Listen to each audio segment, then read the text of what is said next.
Hello, sweet friend. Welcome back to my channel. If you don't know me, my name is Heather Sweetman.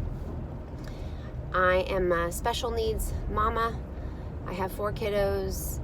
Oldest is 16, youngest is 10, and my 10-year-old has quadriplegic spastic cerebral palsy. And I am here on YouTube making unedited YouTube videos about special needs parenting, being a special needs parent. And just telling our story.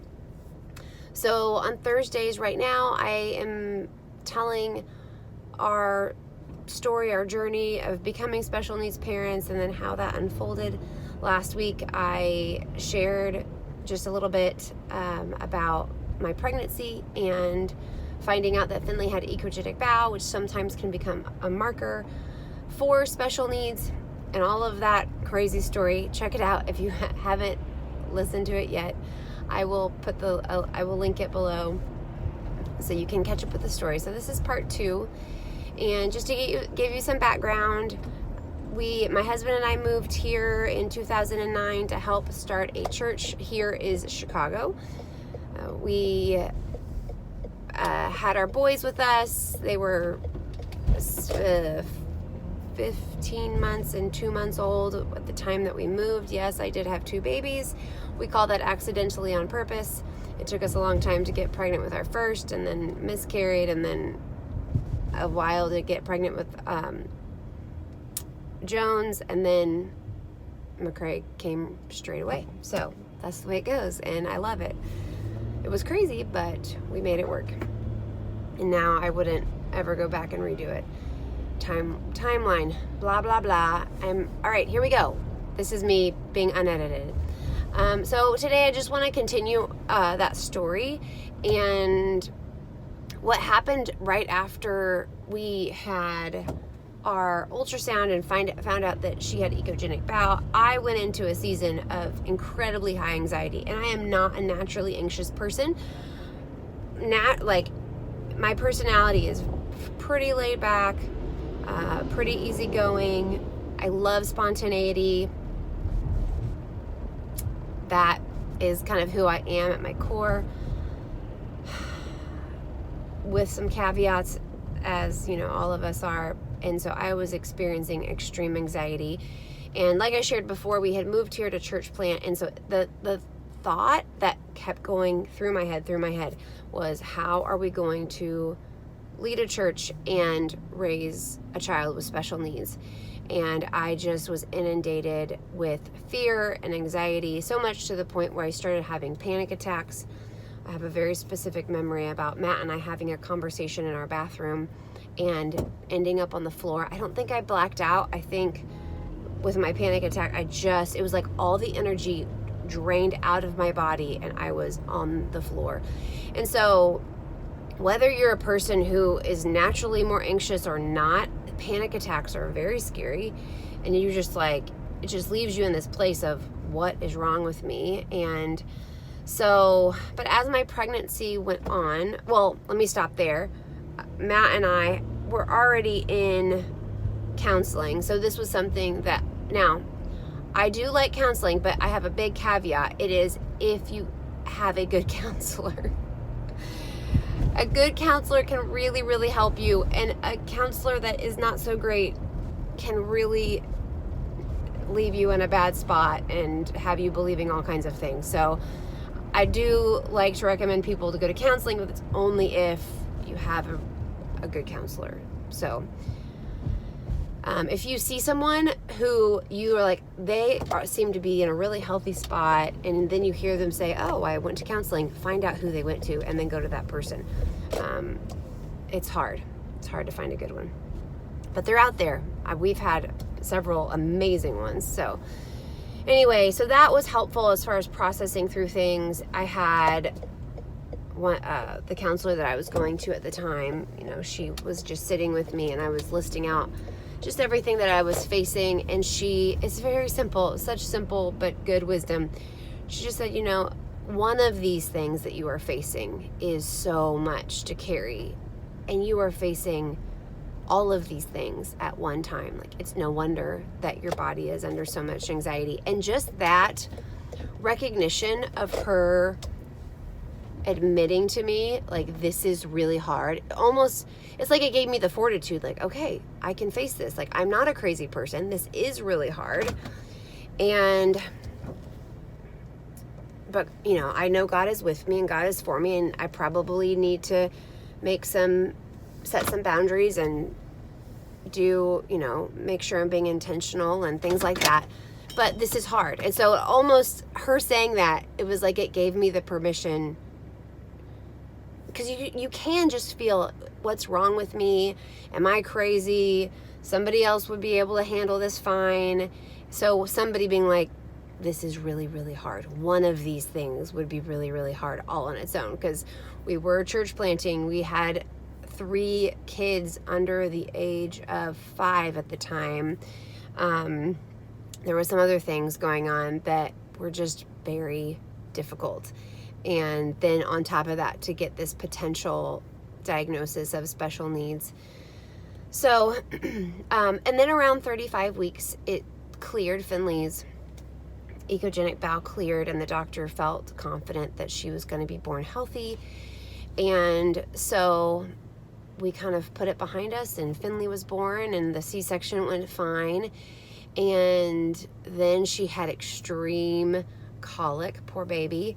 And around extreme being, she spent most of her waking hours crying or screaming, and she barely slept. So around 3 months of age, my doctor recommended putting her on a probiotic, which I'm like, why wasn't I told this sooner? Because in a week she was different, and in 2 weeks she was a completely different baby. She went from screaming all of the time to crying only when she was hungry or tired. It was amazing. So I tell all my mom friends to put your kid on a probiotic. If you have a C-section coming through the vaginal canal, your baby won't get that good bacteria from you to help with digestion.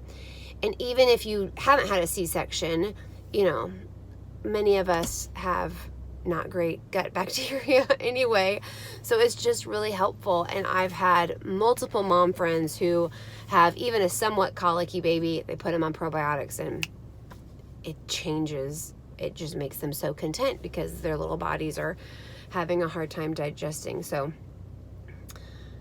where was I at? So that happened at 3 months. So about 4 months, I started getting very concerned, because I had already had 3 other babies. I knew there was just certain things that she should be doing. And I kind of wrote it off like, oh, she is the 4th, so other people are doing stuff for her. She's spent the first 3 months of her life crying, so now she's playing catch up. And I just couldn't shake it. And so at her 6-month appointment, I talked to her doctor, and she just said, she's not tripoding. She wasn't babbling. She was kind of cooing, like oohing and ahhing, but no babbling, no tripoding. And so we waited. I'm sorry, that was at her 4-month appointment. And so at her 6-month appointment, she wasn't doing any of those things, and she wasn't trying to tripod. So my pediatrician recommended us to physical therapy. We then found early intervention. If you are in the early stages of this and your pediatrician does not recommend early intervention, please look into it. It does take a little while to get into, but it's free from the state. So it's for ages 0 to 3. And if you qualify, then, which I think your child has to be delayed by about 30% in order to qualify, then the therapy is free. So I cannot remember. I ended up being, that's what happened. I called the physical therapist. So Finley is about 7 months old, no, 6.5 months old at this point. I called the physical therapist that my doctor recommended. She was the one who told me about early intervention, and she happened to have the number for the parent liaison's number. I will never forget her name. Her name is Ramona. Ramona, you will probably never see this video, but if you're Ramona from Chicago who works with early intervention, thank you, thank you, thank you, thank you. You just saved the day for us. And so I got this lady's number. It normally would take months to get into early intervention in Illinois. Ramona was like, I'm going to put you, I'll call you. It might take a little while, but I'll call you when I have an opening, like a cancellation. I think she called me. I want to say it was a couple days. I'll say a week for the sake of the story, but I feel like it was sooner than that. And she's like, I had a cancellation. Are you available? I was like, yes. And so we were able to get assessed very early. Normally it just takes a really long time. So at 7 months was when I think the assessment happened, and then Finley was able to start all of her therapies at 8 months old. We also were going to various doctor's appointments, neurologist, physiatrist, and her physiatrist unofficially diagnosed her with cerebral palsy at 8 months old. She had been working in the field for decades, and she just said, you will have to have an MRI to have an official diagnosis, but I can tell you just from doing this my entire life, and she's probably in her at least 60s, if not 70s, she said she has quadriplegic spastic cerebral palsy. And so it did take a while to get the MRI. I want to say it was like 6 months later, maybe even a year later, we were able to get an MRI that confirmed that Paisley, that's my other daughter, Finley, did have a brain injury, and they actually couldn't tell. So cerebral palsy is a brain injury, but you can also have a brain malformation, which is where the brain just hasn't developed properly. And it's actually better if it's an injury, because an injury doesn't really change. And so you're able to, this is what the neurologist told me, you're able to make greater gains. But when you have a malformation, there's no predicting on how the brain will develop. And so you can, be going along with development, and then all of a sudden at 12 you start having seizures or something very drastic can change, or you can lose all your abilities, which I just gotta say, the stuff that sometimes doctors tell you is not helpful. I'm like, I probably just don't need to know that. And because I just would worry, because they couldn't tell from the MRI. And we actually had 2 MRIs done, two sets of doctors from different hospitals look at her images, and neither one of them felt comfortable saying this is an injury or this is a malformation. So there's still some unknown in that. So that was her official diagnosis. I went straight into having 7 or 8 hours of early intervention therapy a week, plus what I like to call at mom therapy, which is just the exercises that the therapist would give us. Plus, at the time, our kids were 6, 5, 2.5, and then newborn. So we just had plus leading a church, plus living in the city. So we were in a 4-story walk-up, no elevator, laundry in the basement. We lived on the very top floor, and laundry in the basement. I think it was over 50 stairs up and down. We were up and down multiple times a day, getting the kids outside. But you know what? Our legs never looked better. Our legs, when we lived at that apartment, they were in tip-top shape. So it was so much. No family anywhere close. The closest family we had was 5 hours away, 5.5 hours away. The closest grandparents were 12 hours away at the time. They're 5 hours away now. So life was insane. That I just felt like I was living from appointment to appointment to appointment. And our daughter Paisley, both of our boys were in school, and then sweet Paisley she just tagged along with me to all these appointments. Thankfully, early intervention, they come to your house. So we were just thrown into the deep end, and I just, in those early years, I was like, I have to do every single thing that I can. So I did everything that the therapist told me. I went to every doctor's appointment. I got everything, all the devices and things that could possibly help Finley. I lived on YouTube trying to find other different things that would help her, techniques or therapies that, you know, we got her involved in horse therapy, all of the things. And none of it really seemed to make much of a difference. I know there are things that helped, but it just, I would watch other kids with similar diagnoses making gains, and Sweet Finley just didn't make many gains. And so I'm gonna pause it there, pause the story there, and continue next time just really talking about caregiver burnout and talking about the things maybe I would have done differently. So come back for that next Thursday. I'll be here. I think that's all I want to say. All right. I will see you next time, friend. Oh, if you enjoyed this video, if you've made it this far, congratulations and thank you.